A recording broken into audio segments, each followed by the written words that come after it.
à intervenir dans le débat italien en montrant une chose qui peut être résumée par ce graphique, notamment que nous n'étions pas dans une crise de finances publiques, mais dans une crise de finances privées. Je suppose qu'ici tout le monde, plus ou moins, a une idée des dynamiques de la crise. Là, ce que vous voyez en bleu, c'est la variation du rapport entre la dette publique et le PIB dans des pays comme la France, l'Allemagne, la Grèce, l'Irlande, l'Italie, le Portugal, l'Espagne. Dans presque tous les pays en crise, la dette publique avait diminué. Ce qui avait augmenté, même d'une façon très flamboyante, était la dette privée et la dette étrangère. Donc en effet, il y avait eu dans ces pays une explosion massive de la dette privée qui avait été financée en gros par des sources étrangères. Donc je vous rappelle qu'il y a 3 ans en Italie, on commençait avec le gouvernement technique. Monsieur Mario Monti, qui venait de l'université Bocconi, allait nous être imposé comme Premier ministre avec soi-disant l'idée d'assainir les finances publiques italiennes qui étaient dans une si mauvaise condition, ce qui était l'origine de la crise. C'était supposé être l'origine de la crise. Et moi j'écrivis un article, je m'excuse d'avoir écrit ça en anglais, mais en ayant très peu de temps, je préférais choisir une langue sans accent parce que je ne voulais pas faire des fautes d'orthographe. Donc, de toute façon, voilà. Mais je vais vous, si vous voulez, vous choisissez la langue, je pense que le français ira bien ici. Donc, j'écris un article de sauvetage qui ne vont pas nous sauver, hein, en disant que Mario Monti était axé sur un projet de destruction de l'État, de l'intervention de l'État sur l'économie, que ceci allait aboutir à rien, etc. Donc, le 16 novembre, j'ai présenté cet article, disons, de critique préventive à Mario Monti au blog lavoce.info, qui est le blog de l'université Bocconi. Surprenamment, ils ne l'ont pas publié, j'en étais très surpris, parce que vous voyez, que quelqu'un puisse critiquer le doyen de... voilà. Donc, en fait, j'ai réfléchi une semaine, puis j'ai ouvert un blog le 16 novembre, le jour même où Mario Monti a pris son pouvoir. Ce blog a eu plus que 7 millions de contacts jusqu'à présent, et en juin 2012, j'étais très fatigué après la première année de blog, c'était fatigant parce que je répondais chaque jour à des milliers mes lecteurs m'ont demandé d'écrire un livre. Ce livre est justement le Pain de l'euro qui a vendu quelques 20 000 copies et j'ai eu la satisfaction d'être classé premier dans la classe de renseignement information économique, donc économie, bien au-dessus de la Lavoce.info 2 ans plus tard. Donc le pouvoir souvent a des stratégies qui sont fausses, qui amènent à une faillite. S'il m'avait laissé parler, j'aurais écrit une page. Mais non, je dirais à mes amis, vous voyez, je l'avais dit, mais je ne serai personne, je ne serai pas ici. Par contre, ils m'ont censuré et ça a fait exploser un phénomène, disons, médiatique. Je parle d'une perspective italienne, parce que je suis italien. Alors, comme je disais tout à l'heure à Denis, qu'est-ce qu'on a comme valeur ajoutée bon, quand on est italien? D'abord, on a l'expérience de 150 ans d'une union monétaire qui ne marche pas, mais qui survit quand même. Parce que l'Italie est un exemple classique d'union monétaire qui n'est pas une zone monétaire optimale. C'est clair. Et nous savons comment on peut faire survivre une union monétaire qui n'est pas une zone monétaire optimale, avec des transferts du nord au sud, avec de l'immigration au sud, et tout cela. Donc on a tout vu, c'est un film qu'on a déjà vu. Nous avons à peu près 80 ans de débat entre exporteurs et importeurs. Je veux dire, la MEDEF italienne, elle est très partagée.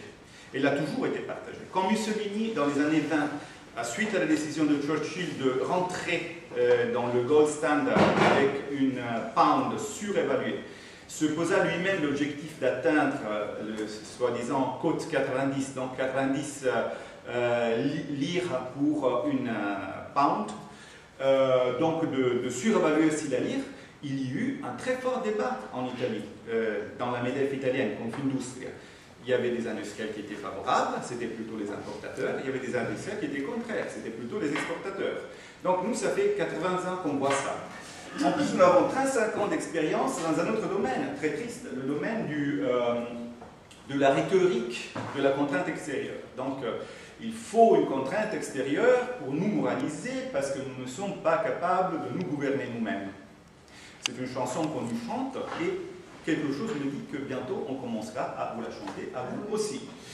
Et en plus, nous avons aussi une quatrième chose qui est importante, que nos politiciens ont avoué. C'est-à-dire qu'ils ont très explicitement dit que le projet de l'euro était un projet politique qui n'avait pas de rationalité économique et qui était censé, par le levier de l'économie, aboutir à une certaine solution politique qui n'avait pas été soumise au jugement démocratique des citoyens. Donc nous avons ça. Il est clair que cette grande confusion, bon, on pourrait employer d'autres mots, on peut le voir à trois niveaux. Niveau économique, niveau politique, niveau de la politique économique. Mais à mon sens, cette distinction n'a vraiment strictement pas de sens. Je vais essayer de vous expliquer pourquoi. Je dirais que cette distinction est plutôt une partie du problème qu'une façon d'approcher le problème. On pourrait par exemple se rappeler ce qu'écrit John Maynard Keynes dans le 3e chapitre du premier livre de la théorie générale. Il y a une page très belle où il essaye de décrire quelles sont les raisons du succès de l'économie que lui il appelait ricardienne et que nous aujourd'hui on appellerait néolibérale, néoclassique. Et c'est vraiment un mystère pourquoi cette théorie qui est fausse, parce qu'elle a amené à un désastre, a eu autant de succès. Et il donne plusieurs raisons. Par exemple, la raison que son enseignement, si on le mettait en pratique, il amenait à des politiques d'austérité et donc ça lui donnait de la vertu. Hein? Donc vous voyez comment le débat politique aujourd'hui est très, en tout cas en Italie, très axé sur des catégories morales. Il faut être vertueux, il faut pas... Et ça, Keynes le voyait, c'est quelque chose qui a toujours existé. Bien sûr, pour nos collègues, le fait que la théorie néoclassique soit capable de supporter une structure mathématique et logique lui donne de la beauté, donc te permet de te sentir un intellectuel, un scientifique, c'est beau, vous voyez. Et en plus, la dernière raison, c'est le fait que cette théorie puisse expliquer beaucoup d'injustices sociales comme des accidents inévitables sur le chemin du progrès, et les essais de changer cette situation comme quelque chose qui risquait de faire plus de mal que de bien. Évidemment, commend it to authority, c'est-à-dire recommander cette théorie aux autorités qui faisaient les intérêts des classes dominantes. Non? Mais qu'est-ce qu'il y a ici? En lisant cette page, j'ai compris que Keynes était en train de nous dire quelque chose. C'est-à-dire que même à cet âge-là, il y avait une tendance à séparer la technique économique de la vision politique. Je veux dire, ça c'est typique de la pensée néolibérale. L'économie est une technique, donc quand les choses se gâtent, il faut que les techniciens interviennent, et les techniciens sont vertueux par définition. Donc la gauche italienne était toute contente d'avoir Mario Monti qui a massacré l'Italie du fait que, en tout cas, il n'affichait pas des fréquentations avec de jeunes filles, mais autrement, il était parfaitement clair que c'était quelqu'un qui avait fait une politique de droite, comme c'était clair que M. Hollande ici allait aussi la faire. Mais il y a ça, c'est purement technique, et donc, there is no alternative. On ne peut rien faire. C'est technique. Si ta chaudière se casse, soit tu prends une douche froide, soit tu appelles le technicien. Et le technicien, il n'aura qu'une chose à faire, la réparer. Donc il y a des avantages au point de vue du discours politique. L'avantage, c'est que personne n'est responsable, ni le politicien, parce qu'il a appelé un technicien, il n'y avait rien d'autre chose à faire, ni le technicien qui a fait ce qu'il fallait faire, parce que c'est purement technique. Ce sont des accidents inévitables. Le chômage, c'est un accident inévitable dans le chemin du progrès. Et surtout, avec ça, on a cette rhétorique du progrès. Il faut regarder en avant. Il ne faut pas revenir en arrière. Ah, les devises nationales. Mais non, mais ça, c'est regarder en arrière. Toujours en avant, toujours en avant. Mais si en avant il y a un ravin, on tombe dans un ravin. Mais on est content parce qu'en tant qu'intellectuel, on se doit d'aller toujours en avant. Voilà, donc moi j'ai une vision différente. Je pense qu'en tant que keynésien, je me dois à moi-même, et je dois aussi à mes enfants, d'avoir une vision différente. S'il vous arrive de lire, ce qui serait beaucoup plus intéressant que de m'écouter, les conséquences économiques de M. Churchill, écrites par, je voulais en faire une paraphrase d'ailleurs en italien, les conséquences économiques de Romano Prodi, parce que si vous changez Churchill avec Prodi, or avec euro, et sterling avec lire, vous avez exactement ce qui est en train de se passer aujourd'hui. il dit cette phrase très simple. Celui qui veut la fin veut aussi les moyens. Donc, si vous voulez une devise forte, vous voulez aussi le chômage. C'est tout, un point, c'est tout. Donc, je ne crois pas que la politique sans l'économie soit un bon choix. Je crois que c'est comme faire de l'ingénierie en ignorant les lois de la physique. C'est-à-dire, moi, je peux venir, être un politicien, faire un beau discours, je suis de gauche, je vais vous bâtir un pont vers le futur. Demande, avec quel matériel va tout construire, bâtir le pont? Je vais faire des piliers de liège parce que ça doit être un pont vers le futur. Tu laisses monter toute ta classe ouvrière sur le pont s'effondre, la classe ouvrière se noie. Malheureusement, les piliers étaient en liège au lieu d'être en béton. Si on n'avait pas ignoré les lois de l'économie, voire de la physique, cela ne se serait pas passé, mais c'est un peu cela ce qui est en train de se passer. Et en Italie, on a l'impression que les gens qui nous ont fait ces discours, en plus, étaient des producteurs de liège. Donc, il y avait même un conflit d'intérêts. Pourquoi on a fait l'euro? Il y a des raisons économiques. Ça vaut la peine de le rappeler très rapidement. Pour réduire les coûts de transaction, donc ce qui aurait amené à une croissance du commerce, donc soi-disant du bien-être. C'est pas vraiment très keynésien penser que le commerce amène toujours à une amélioration du... Mais bon, d'accord. Pour augmenter la mobilité du travail, pour augmenter la mobilité des facteurs de production, en général, travail, capital. Et aussi pour amener la stabilité financière. Donc on nous disait que dans une zone qui avait une monnaie unique, il n'y aurait plus eu de problème de balance des paiements. On va voir après mieux ce que ça veut dire. Donc en gros, on nous disait que dans la monnaie unique, importer un sous-marin en Grèce de l'Allemagne, ça aurait été comme importer un camembert en Bourgogne de la Normandie. En pratique, c'est ce qu'on nous comptait. Après, il y avait des raisons politiques. Donc je reprends les trois niveaux de discours. Une raison, c'est le nationalisme économique. L'argument favorisé. Aujourd'hui, il y a la Chine. La Chine, ça fait un bon moment qu'elle est là. Hein. La Chine a fait toujours un tiers du PIB mondial, sauf, dans une brève parenthèse, entre la fin du 18e et la moitié, mais et ce siècle-là. Donc, l'argument est un peu controuvé, parce que l'idée est que puisque les États nationaux sont vieux, nous avons besoin d'un grand État national qui sera l'Europe pour combattre la Chine. Ça, c'est plus ou moins la logique de l'argument. Puis il y a l'internationalisation économique, du style les prolétaires doivent devenir internationaux parce que le capital est international, donc les institutions européennes, dont la monnaie unique, vont favoriser ce processus qui va permettre au travail de s'opposer au capital d'une façon plus efficiente. Ça, c'était notre discours. Au niveau politique, on nous a fait ça. Puis il y avait aussi ce discours, M. Mitterrand qui voulait museler M. Kohl par la monnaie unique. Bon, ça c'est encore une autre chose, mais si vous voulez, on en parle.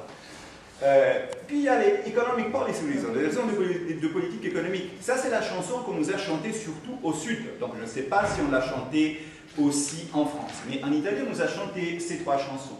La première était qu'on avait besoin d'une contrainte extérieure, donc d'une devise forte, pour mener une lutte crédible contre l'inflation. Bon, d'accord. Il y a un article très connu de Francesco Giavazzi et Mario Pagano en 1986, The Importance of Times One's Hands, l'importance de se lier les mains à l'Allemagne. Voilà. C'est un peu plus comme se lier une pierre au cou, mais bon, ça c'est autre chose. Puis il y a un argument qui explique un peu le comportement des élites et des gouvernements du Sud. Ce que Giancarlo Gandolfo, dans son manuel d'économie internationale, qui est adopté dans tout le monde, et ayant été écrit dans le département d'économie publique où j'ai étudié, il appelle l'illusion de la politique économique. C'est-à-dire l'argument, quand un politicien veut faire une politique qui est contre, en général, le travail, le soi-disant réforme structurelle, donc qui est contre, qui risque de trouver une forte opposition, disons comme ça. Tout va mieux s'il peut dire que c'est l'Europe qui la demande. L'Europe nous demande l'Europe nous demande ça, l'Europe nous demande si. Donc c'est toujours l'Europe. C'est jamais l'élite locale. C'est toujours quelque chose qui est loin, qu'on ne contrôle pas et qu'on ne connaît pas, dont on ne sait pas pourquoi elle nous demande ces choses, mais finalement c'est elle qui nous le demande, il faut le faire. Ça, donc c'est encore un moyen pour les politiciens de ôter des responsabilités et d'éloigner certaines décisions du processus démocratique. Encore un argument que nous avons très fortement vu dans notre débat, nous, en Italie, comme nous avons une classe politique qui, bon, au-delà des affaires avec des jeunes filles qui maintenant on a vu sont assez internationales, mais en général elle était plutôt corrompue, en général, on se dit, nous disons nous-mêmes que nous sommes corrompus, donc ça doit être vrai, je ne sais pas. Mais en tout cas, quand un Italien dit que les Italiens sont corrompus, ce sont toujours les autres, c'est jamais lui-même, donc je n'ai jamais compris qui est vraiment l'Italien corrompu. Mais bon, c'est supposé, l'argument qui était très fort médiatiquement, c'était nous ne méritons pas de nous gouverner nous-mêmes. Donc, parce que nous sommes corrompus. Donc, il nous faut soit le fascisme, soit l'Europe. Donc, le fascisme, on l'a déjà eu, mais non, et c'est l'Europe. C'est ça. Mais c'est vraiment comme ça. Ça paraît drôle, mais c'est très tragique parce que vous voyez que les arguments de politique économique, ce sont tous des arguments qui ont pour but celui de ôter certaines décisions de la sphère du processus démocratique. Et en Italie, ceci commence à être flagrant. Et moi, j'en plaisante, j'en ris pour ne pas en pleurer, parce que c'est en effet, c'est la même. Pourquoi ceci devait nécessairement faillir? Bon, sauf si quelqu'un croit que l'euro est un succès, dans ce cas je m'excuse et peut-être je m'en vais aussi directement, mais je ne dirais pas que l'euro est un énorme succès. Si on admet qu'il n'est pas un énorme succès, je vais peut-être vous donner une clé de lecture, parce qu'il y avait une... c'è qualcuno che ti cerca, Giovanni? Ah ouais. Donc, parce qu'il était très biaisé au point de vue idéologique. On a peut-être pu saisir, et on verra encore mieux avant, que le projet de l'euro se basait sur une chose. Le commerce est un bien absolu. Absolu. Les marchés financiers privés vont toujours faire leur devoir et vont toujours financer celui qui en a besoin. Donc c'est un projet complètement... tout va fonctionner pourvu que l'État se mette à l'écart. Donc l'euro, c'est la pensée néolibérale pure, en tout cas l'euro comment il a été bâti. Il faut après se demander s'il peut y en avoir un autre. L'euro est vraiment le rêve d'un Chicago Boy, ou d'un Martien, dernièrement. Mais au début, c'était le rêve d'un Chicago Boy.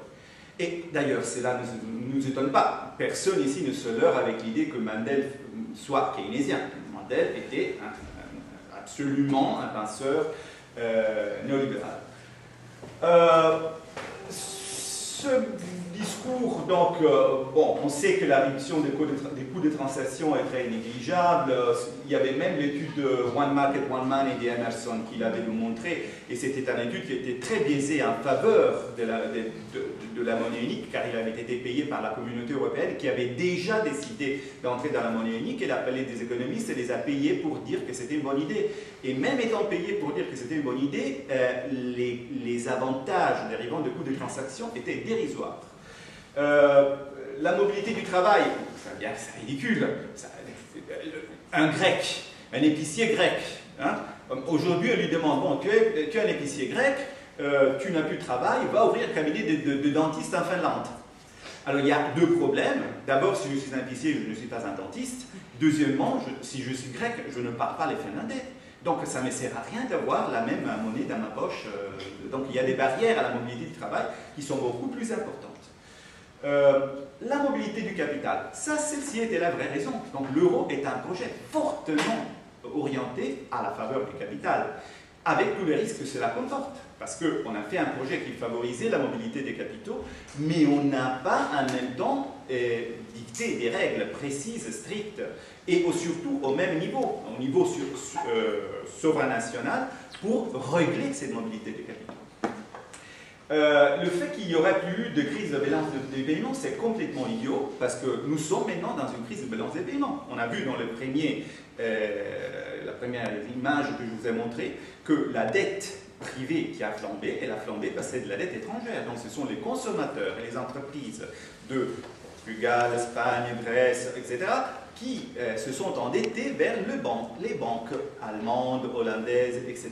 Donc c'est de la dette privée qui revient d'échanges internationaux, donc on est dans une crise de balance des paiements, mais non tout le monde le sait. Comment expliquer cela, Emerson avec ses auteurs, dont Jean Pisani-Ferry, dans le rapport de 1990? C'est magnifique. L'effet plus important de l'union monétaire, c'est que la contrainte de la balance des paiements va disparaître de la façon dont nous la connaissons maintenant. Les marchés privés vont financer tous les emprunteurs et l'équilibre entre épargne et investissement au niveau national ne sera plus une contrainte. C'est super, c'est génial, c'est exactement ce qui est en train de se passer, vous êtes d'accord? C'est pour cela que Mme Merkel est en train de redemander l'argent aux Espagnols. Vous êtes d'accord? Magnifique. Donc, ça, à mon sens, est un projet néolibéral. Ça peut fonctionner que si les marchés privés fonctionnent comme un Chicago boy pense qu'il devrait fonctionner. Vous êtes d'accord? Moi, c'est ce que je lis, c'est ce que je lis ici. D'ailleurs, Blanchard et Giavazzi, Olivier Blanchard, donc ça vient un peu, c'est de votre cru, et Francesco Giavazzi, qui est de notre cru, se sont mis ensemble pour les expliquer en 2002 qu'on était tous contents, il y avait de current account deficits dans le sud de l'Europe qui allaient flamber, ils étaient déjà bien vers les 6-7% du PIB, mais c'était magnifique. Pourquoi? Parce que c'est la fin du Felsenor Capazo. Je ne sais pas si vous voyez de quoi je parle. C'est-à-dire, il y avait eu un article de Martin Feldstein qui, dans les années arrière, 80 à quelques, avait dit, mais comment se fait-il que le current account, l'endettement extérieur des pays soit si stable? Ça veut dire qu'il n'y a pas assez de mobilité de capitaux. Et en effet, voilà, on avait réalisé le rêve d'un économiste néoclassique. La mobilité de capitaux, les capitaux vont au sud, on suppose qu'ils y aillent pour financer des investissements productifs, ce n'était pas toujours le cas. Et c'est intéressant ce que Pisani-Ferry dit en 2012. Donc, en 1990, il disait tout va bien, tout va fonctionner. En 2012, il s'aperçoit que quelque chose n'est pas en train de fonctionner. Et qu'est-ce qu'il nous dit?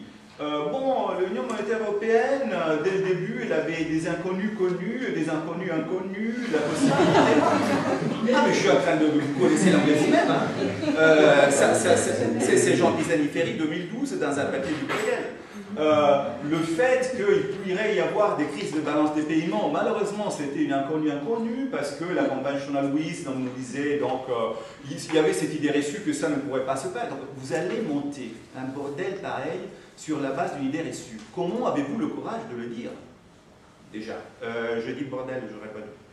Mais bon, d'accord. Bon, ça c'est après. Donc, juste pour vous montrer comment les gens changent. Hein. Les gens changent. C'est-à-dire qu'ils sont toujours les mêmes, ils sont toujours au pouvoir, ils sont toujours dans le même réseau, mais ils changent d'avis. Parce que, par exemple, Louis XVI n'a pas vraiment changé d'avis sur son rôle en tant que, disons, régnant de droit divin. Par conséquent, on l'a un peu raccourci, tant ces gens commencent à avoir peur. Pour dire des choses pareilles, il faut avoir peur. Il y a une nouvelle idée reçue maintenant, qui est vraie.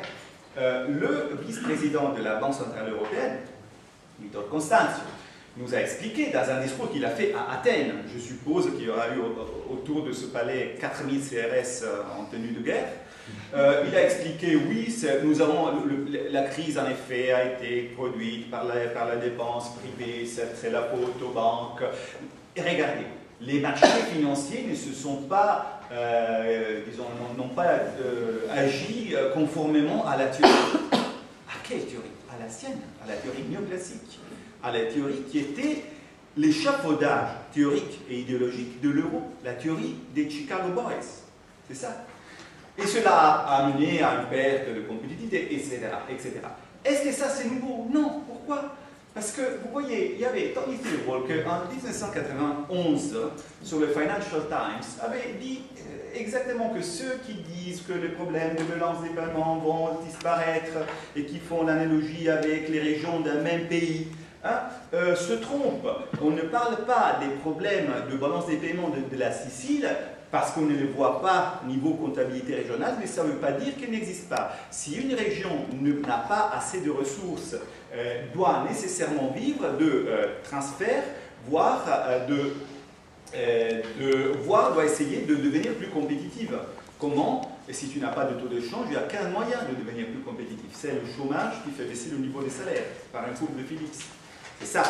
Donc, en Italie, nous on le sait, parce qu'en Italie, nous avons le sud d'Italie qui a un déficit structurel de 15 à 17 points de PIB vers le reste du monde, donc surtout vers le reste d'Italie.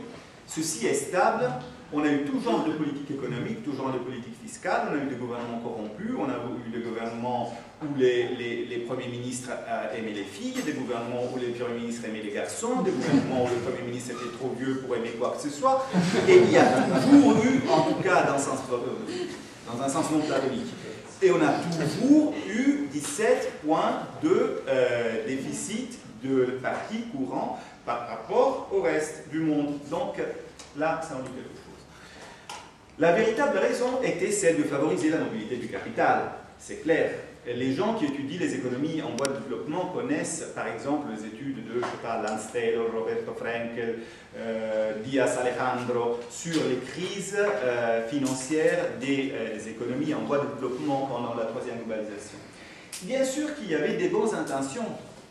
Donc, dans la mesure où l'euro aurait favorisé une mobilité des capitaux soi-disant vertueuse, qui aurait favorisé disons, le catch-up, donc le rattrapage des pays du Sud, cela aurait pu être une bonne idée. Mais il faut penser qu'ils avaient beaucoup à rattraper. Quand les Portugais sont entrés dans l'euro, leur salaire était le salaire des Allemands 20 ans plus tôt. Donc, ils avaient beaucoup à croître. Or, il est assez évident que si toi, tu crois beaucoup, eh ben, ton économie se chauffe. Quand tu cours, tu transpires, et quand l'économie croît, il peut y avoir un peu d'inflation. Et s'il n'y a pas un moyen d'accommoder cela par le biais d'un taux de change flexible, ces différentiels d'inflation se cumulent et deviennent des écarts énormes de compétitivité qui, comment dire, favorisent encore plus d'endettement. Un endettement qui part peut-être pour financer des investissements, il aboutit pour financer la consommation. Parce que si au début on peut penser que le capitaliste éclairé du Nord voulait financer les économies du Sud afin qu'elles deviennent des potentiels concurrents, déjà ça c'est une idée un peu idiote, mais bon. Au bout d'un moment, on voit que les consommateurs du Sud s'endettent avec l'étranger, en fait, qu'il y a un déficit de balance des paiements parce que les Portugais achètent le lait Bavarois. Donc c'est la consommation la plus basique qui devient financée par l'étranger. Quand ce processus s'enclenche.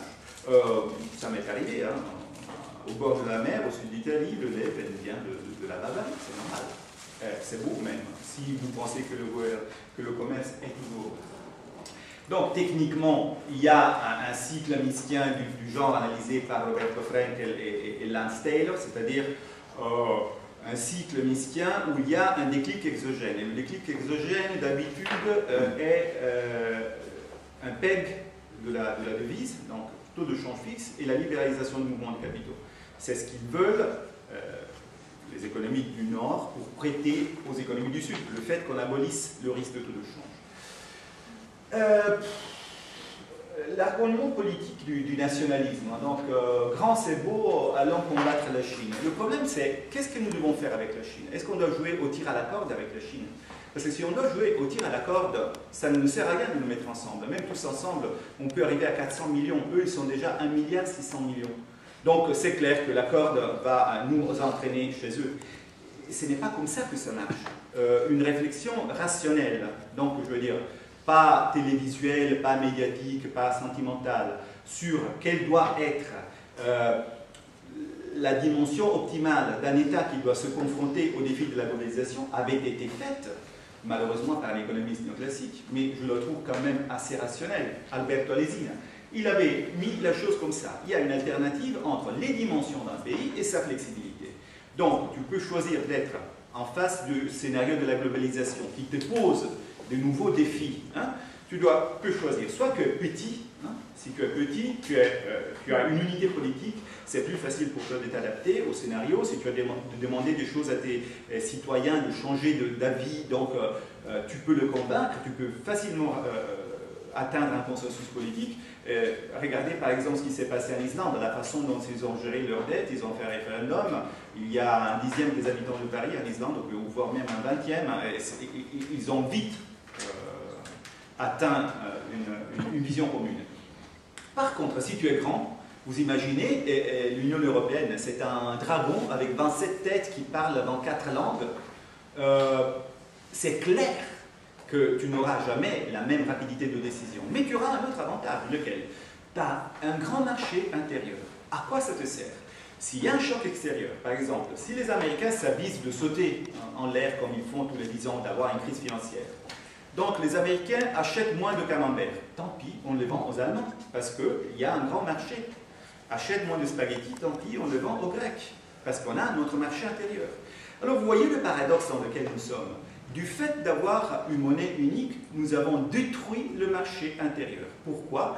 Parce que, comme nous ne sommes pas vraiment une union économique européenne, mais une compétition économique européenne, où on nous demande d'être plus compétitifs des gens avec lesquels nous nous sommes endettés, l'unique réponse que nous avons vis-à-vis d'un choc extérieur, c'est de faire des politiques de déflation compétitive. C'est à qui baissera le plus les salaires, mais avec cela, on détruit les marchés intérieurs. Donc l'euro est strictement contraire à la logique d'une union économique, qui est celle d'avoir un marché intérieur qui puisse amortir des chocs qui viennent de l'extérieur.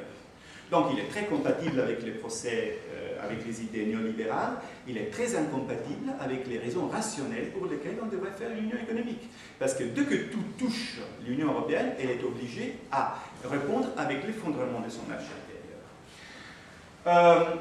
Il faudrait un peu raisonner sur comment ça s'est marché le grand essor de l'économie allemande, qui était le malade d'Europe au début du siècle, de ce siècle. En noir, vous voyez le développement de la part des salaires sur le produit intérieur brut de l'Allemagne.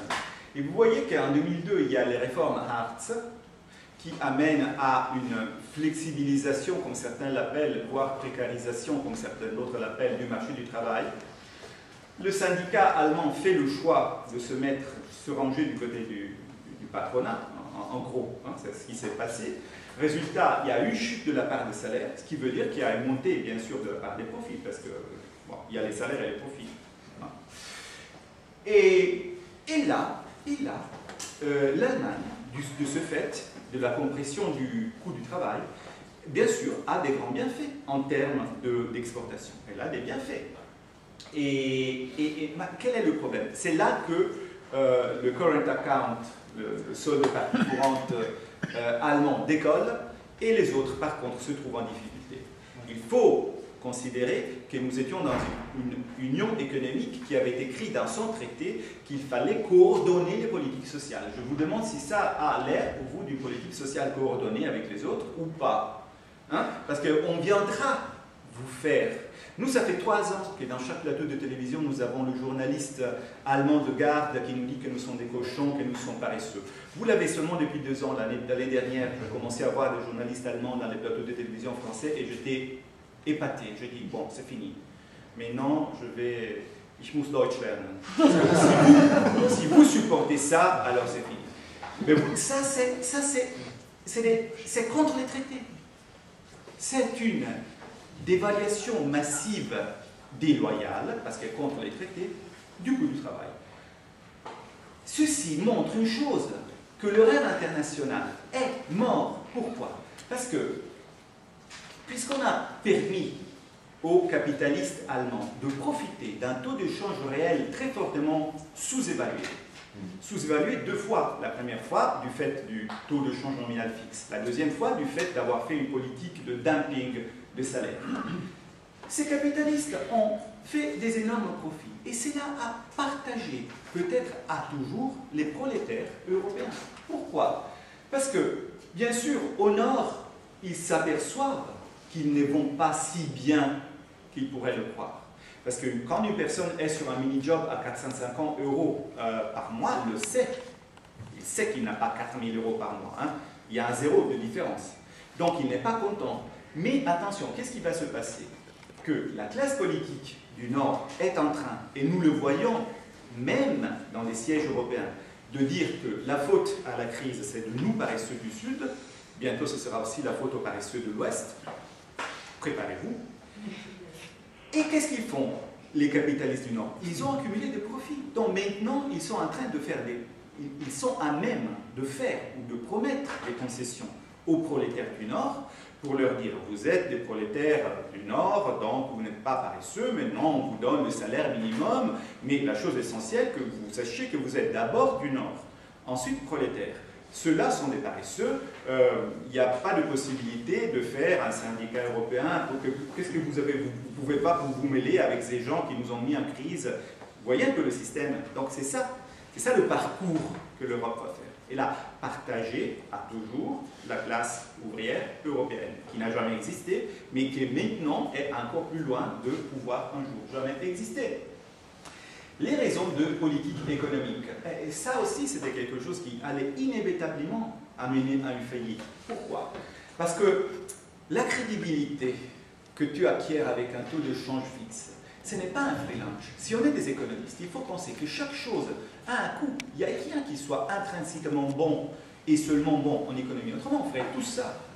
Hein? Donc, quand tu deviens crédible, c'est beau. On te donne de l'argent parce que tu es crédible. On n'aurait jamais donné autant d'argent à la Grèce s'il avait gardé la dette.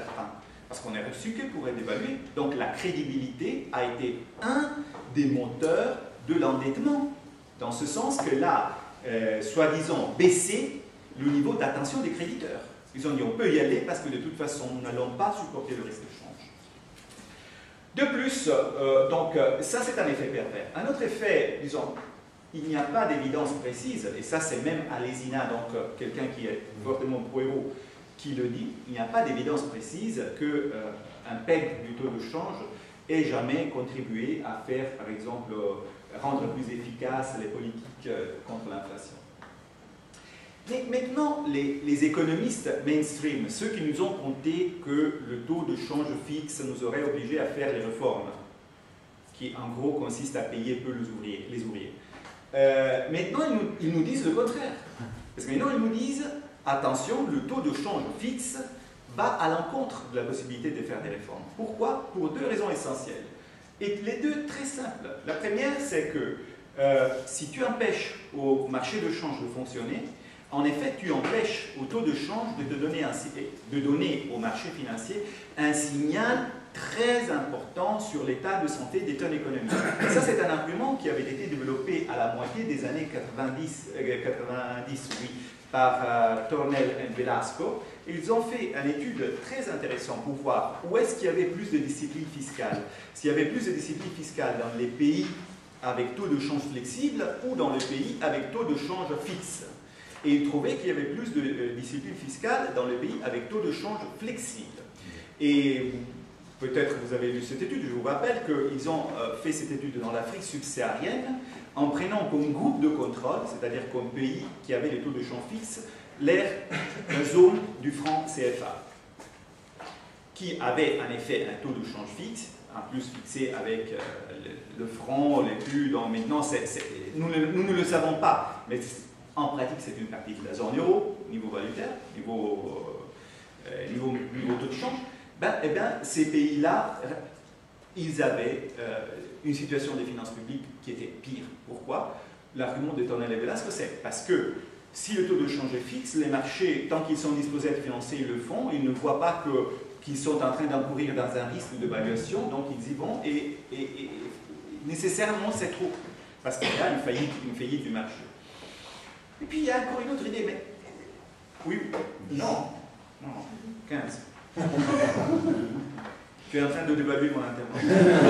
Donc, il y a encore une autre... Il y a encore une autre argument qui est, si vous y pensez, c'est vraiment drôlatique. C'est-à-dire, on fait un système qui rend plus facile pour les gens de faire circuler des capitaux. Donc, en gros, de s'endetter. L'endettement est plus facile et on s'attend que les gens s'endettent moins. C'est génial.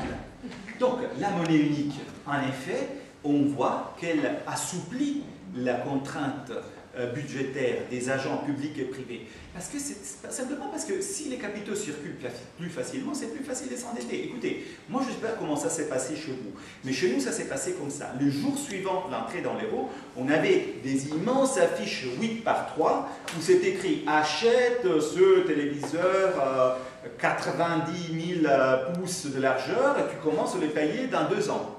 Donc c'était le crédit à la consommation poussé, comme ça a commencé après. Avant, ça n'existait pas. Qu'est-ce qu'on aurait dû faire? C'est clair, on aurait dû commencer par la politique. Et après, la tendance aurait suivi. Et ça, tout le monde l'avait dit. L'avait dit. La monnaie unique aurait dû être le dernier pas. C'est Nicolas Kaldor qui l'avait dit en 1971, c'était Martin Feldstein, si vous en voulez un plutôt néolibéral, qui l'avait dit un peu plus tard, en 1997, mais tout le monde savait que si on avait fait le contraire, on aurait eu une crise politique. Et maintenant, on a une crise politique.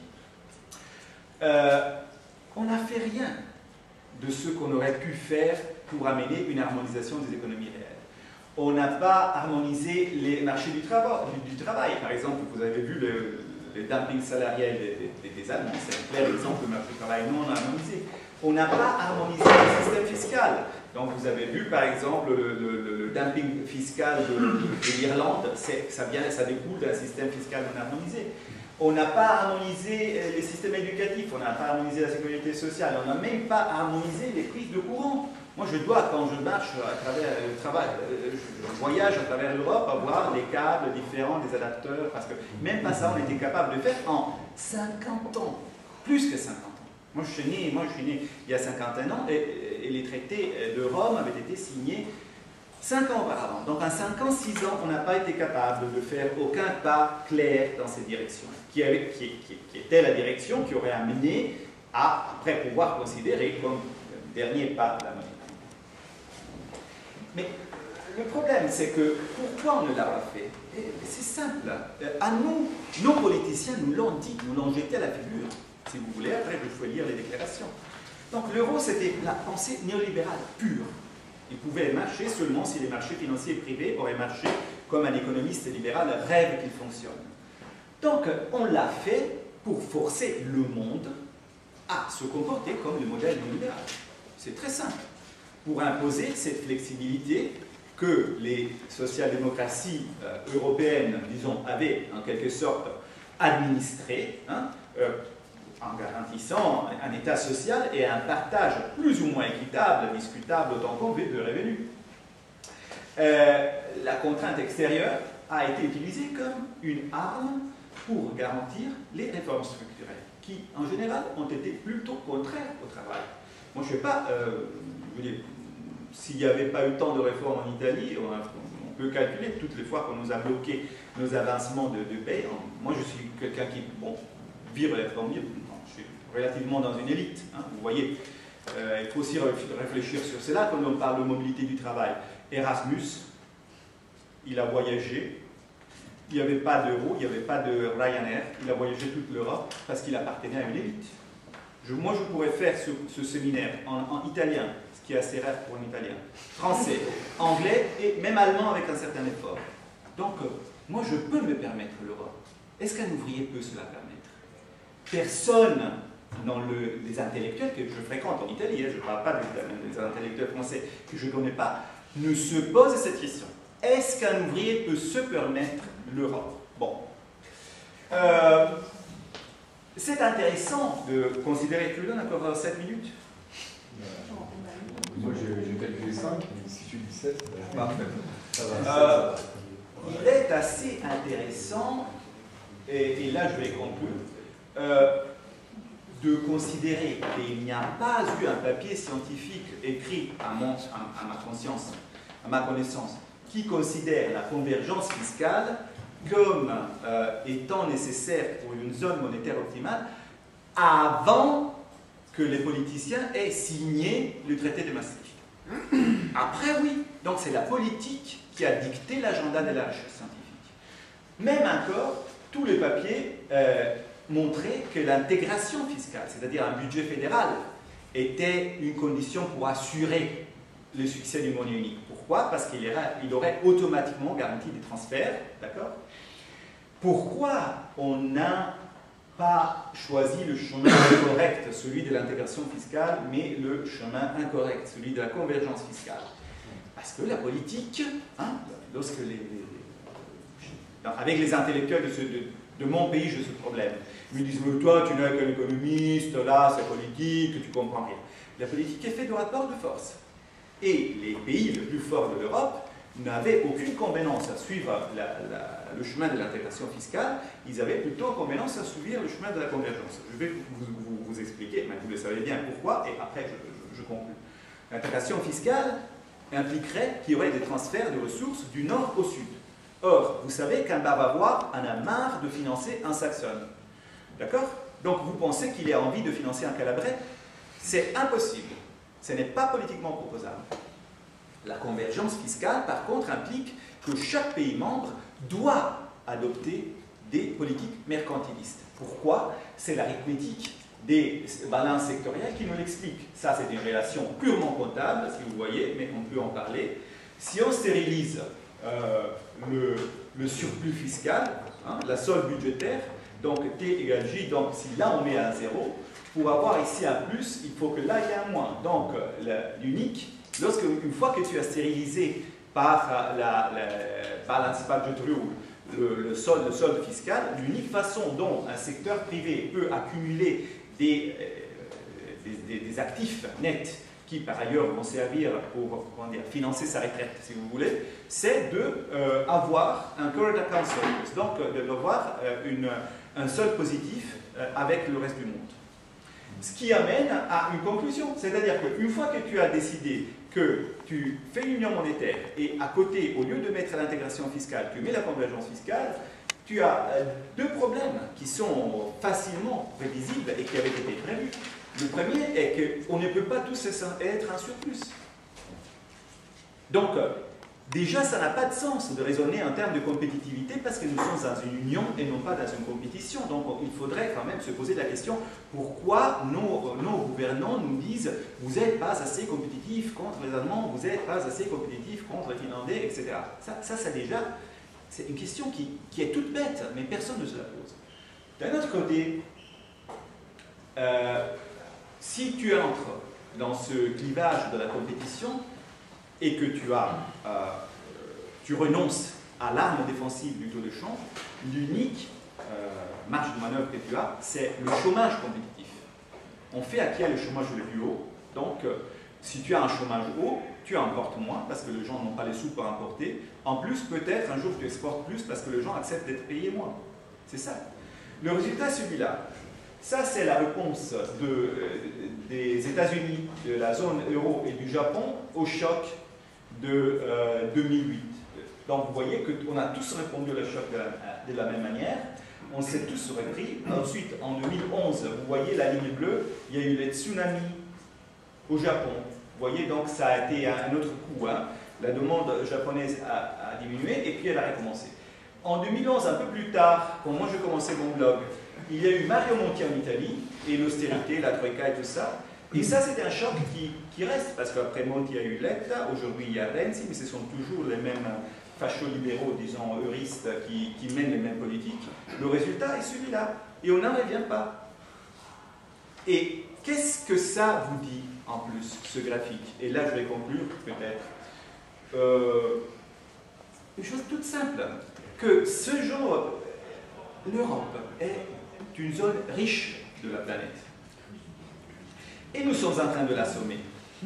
Qui est-ce qui est en train, en ce moment, de soutenir l'économie mondiale? Les Américains et les Japonais. En faisant des politiques expansionnistes, qui auront des coûts pour eux dans la longue période. Alors nous sommes mis dans un système qui nous oblige à être des exportateurs nets, et nous oublions qu'on contribue à la croissance des autres si on achète leurs biens, non pas si on le leur vend. Et c'est pour cela qu'il y a des scandales qui éclatent maintenant entre les États-Unis et l'Allemagne. Parce que oui, il y a eu des histoires d'écoute, comme si nous nous souvions tous que nous sommes tous écoutés par quelqu'un quand nous parlons au téléphone. Donc c'est bête. Les tensions qui sont en train d'émerger sont des tensions économiques. Les Américains en ont marre de devoir soutenir à eux seuls la reprise de l'économie mondiale et d'avoir la politique de l'Allemagne qui se met comme obstacle à ces essais de... Mais là, je veux vraiment conclure. Il faut faire très attention parce que ça, c'est une donnée objective. Mais il ne faut pas penser que le discours que je vous fais soit un discours anti-allemand. À l'intérieur des règles qu'on s'est données, le pays qui est parti avec un avantage, forcément devait gagner. Le problème est pourquoi on s'est gagné ces règles. Les Allemands font bien à faire leurs intérêts. Alors ce que nous sommes en train de voir maintenant en Italie, c'est que la gauche politique italienne, pour sauver l'euro, donne la faute de cette faillite qui était largement prévisible, comme j'ai essayé de vous montrer, au comportement des Allemands. Donc on a le paradoxe que ceux qui appellent anti-européistes, les gens qui font un discours critique, tel que moi j'essaie de le faire, pour soutenir l'euro, font un discours de lutte contre l'Allemagne, politique, de menace. Donc vous voyez qui est le véritable anti-européen. C'est lui qui dit, écoutez, on est en train de faire une chose qui n'a jamais existé dans l'histoire de l'humanité et qui était fausse dès le début, donc on arrête. Ou ceux qui disent non, il faut à tout prix garder cela, et pour cela il faut combattre l'Allemagne parce que nous sommes des vrais Européens et l'euro nous sauvera de la guerre. Voilà, je vous laisse la réponse. La réponse, je suis très curieux de l'entendre. J'imagine que vous direz, oui, c'est très européen de dire il faut maintenant combattre l'Allemagne, c'est la faute à la Merkel. Moi j'ai une vision un peu plus ouverte, mais je suis très content de me confronter avec vous. Oui, descends par là plus tard, sûrement. Donc je te remercie, à bientôt.